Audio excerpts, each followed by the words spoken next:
Hey guys, the last video I had got interrupted when I was in the middle of talking about The Bleeding by Cannibal Corpse, so I'm gonna start off from scratch with that album again, because, yeah. So anyways, this is The Bleeding. It came out in 1994, and it contained the bonus track, The Exorcist, which was taken, it's a cover song, and another cover song, Zero the Hero by Black Sabbath, and the studio version of their song Hammer Smashed Face were included in that single, and it was released right before they released the album Tomb of the Mutilated.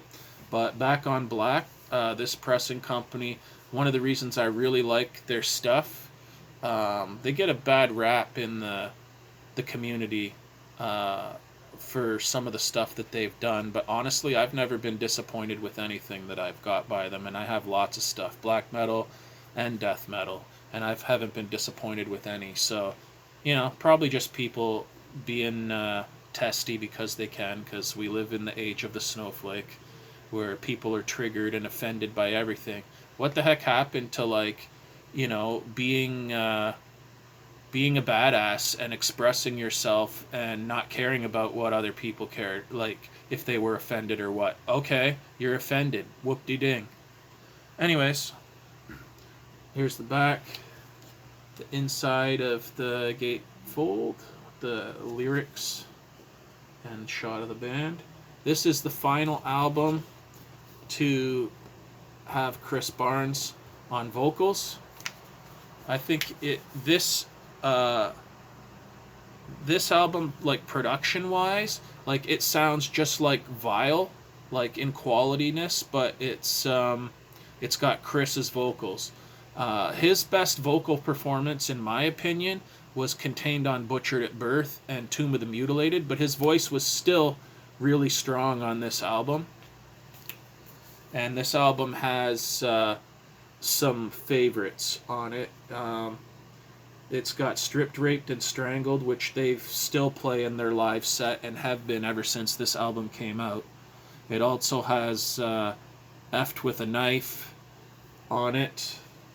I'm not going to say the actual swear word. But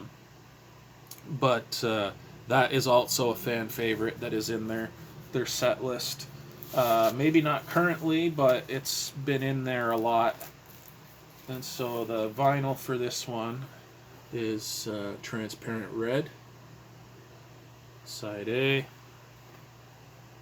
side B. And if you're looking for an introductory album to get into the band, if by some chance you don't know where to jump in, this album is a good point. Either with this album, or Butchered at Birth, or Tomb of the Mutilated, or the next album I'm about to show you, and they're first with Corpse Grinder. So without further ado, let's move to that one. We've got 1996's Vile. Corpse Grinder replaced Chris Barnes as the vocalist for Cannibal Corpse on this album. His previous band was another Florida death metal band called Monstrosity, and he did 2 albums as their vocalist. He also did guest vocals on Suffocation's first album, Effigy of the Forgotten. He did some background vocals on 2 of the tracks on that album. The album, he actually, as he was joining Cannibal Corpse, he had just recorded his last album, Millennium, with Monstrosity. That album and this album came out in the same year. So yeah, that's the front. That's the back. It also came with a lame black and white insert. But I mean, if you want to know the lyrics, I guess it's not so lame. And it has a nice, huge poster included with it. So on the one side, you've got the album cover artwork.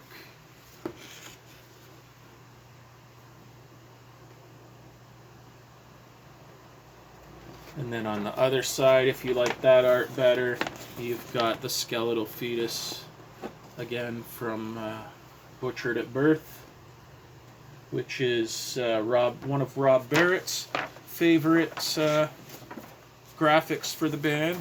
He has that symbol are his fret inlays on at least one of his guitars, on one of his customs that he has.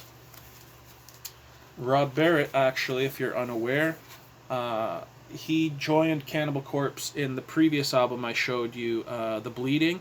He joined them actually for the touring cycle of Tomb of the Mutilated, but The Bleeding was the first album he played on. And he left the band shortly after Vile and went back to his original band, which is, if you don't know, Malevolent Creation, another Floridian death metal band. They're very well known in the death metal community. They've been around for a long time. And he went back. I guess he had a fight with somebody in the band, and he didn't know how to work through the issue, so he decided to leave and go back to Malevolent Creation, and that's when Pat O'Brien came into the band to take his spot. And yeah, but his at least one of his custom model guitars has the Butchered at Birth skeletal fetus inlay for his frets, his fret inlays.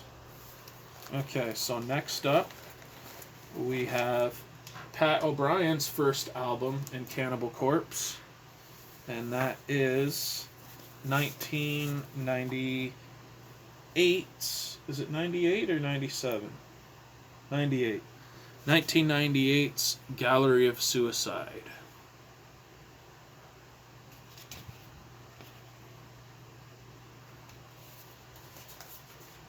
Cool album. I didn't like it quite as much as I enjoyed Vile, but a cool album anyway. Show you the vinyl first. It's a transparent gray marble.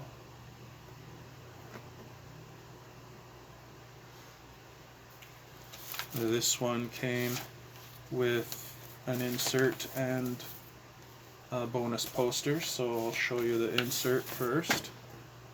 So this one isn't quite as boring. It's got the lyrics, but behind it you can see like the album artwork transparent behind it, which is more exciting than just a plain black and white insert. Also, you've got like color for like the song titles, and over here that's more exciting in my opinion than just a plain black and white insert with just text on it. Boring one color text, no photos or anything. Like, come on. Sorry for the rant, guys. So here's the poster. It's another double-sider. Most of the Metal Blade reissues, if they're actual Metal Blade reissues, come with these posters. A lot of them do anyway, not all of them.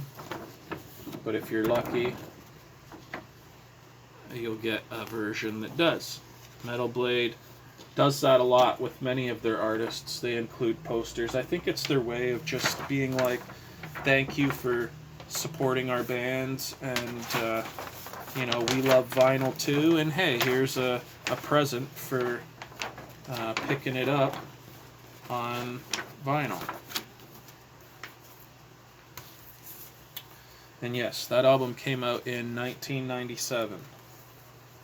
I'm going to stop this video here. Thanks for watching.